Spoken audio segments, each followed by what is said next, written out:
While Donald Trump's been trapped in a freezing courtroom, he's had a front row seat to the pro-terror takeover happening on college campuses across New York. Joe Biden said there were fine people on both sides. Do you condemn the anti-Semitic protests on college campuses? I condemn the anti-Semitic protests. That's why I've set up a program to deal with that. I also condemn those who don't understand what's going on with the Palestinians. Fine people on both sides? I only see one. I don't see Jews chanting death to America, lighting fires and assaulting cops. Trump called it a disgrace. What's going on at the college level and the colleges, Columbia, NYU, and others, is a disgrace. And it's really on Biden. He has the wrong signal. He's got the wrong tone. He's got the wrong words. He doesn't know who he's backing. And it's a mess.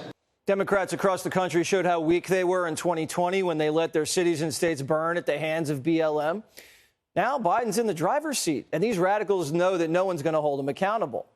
Even Fetterman thinks this is Biden's Charlottesville. He says, add some tiki torches, and it's Charlottesville for the Jewish students. Jihadi co-eds flooding the streets with flares, calling for an intifada. This is happening while Hamas still has Americans hostage. Fetterman, not as polite as I am.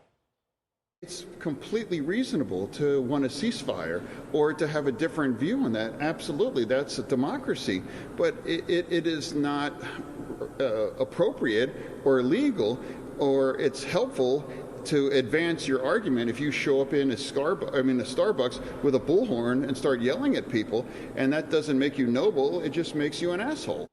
Last night, around 150 wannabe jihadis were arrested at NYU after the NYPD was brought in to break up the terror encampments growing on campus.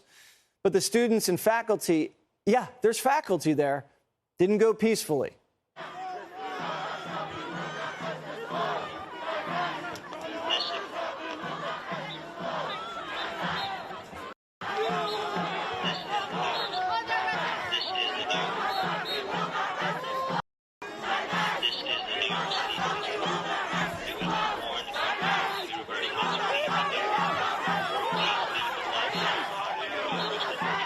The Arab Spring break spreading west. California students took over a building and beat on police.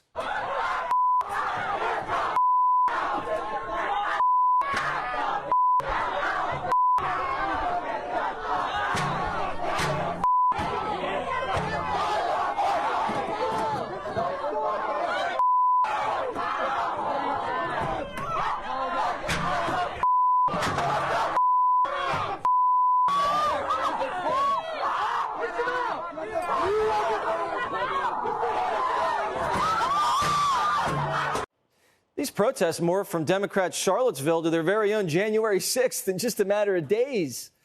The movement's out for blood, and they're gaining steam.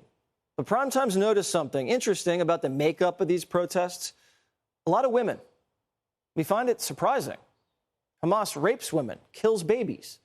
Not exactly the friendliest group of people to get behind. So why are women falling in love with Hamas? Dr. Chloe Carmichael's a clinical psychologist and a Columbia grad.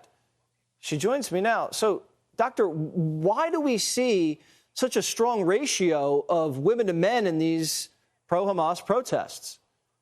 I don't know, Jesse. That baffles me just as much as Queers for Palestine. Yeah. But as a clinical psychologist, I can say that women are higher on nurturance, agreeableness, and trust. And so I can only speculate that, women also do spend more time on social media. And so they are easily more influenced by social media, which we know does lean left. And if somehow they've got the idea through all this social media and kind of an agreeable nature of believing what's being said there, that Hamas is in some insane way the victim, maybe they feel the need to nurture or, protect Hamas. Also, women are more likely to want to please authority figures. And as you mentioned, the faculty are even showing up, which is completely despicable at these university protests. On some level, women are graduating colleges at very high rates. It's a good thing in some ways that they like to please the professors. But you can see that it can really go off the rails if the professors are going in the wrong direction. I wonder if they're getting better grades by showing up to the protests. That would be we know some that radical extra form of extra credit.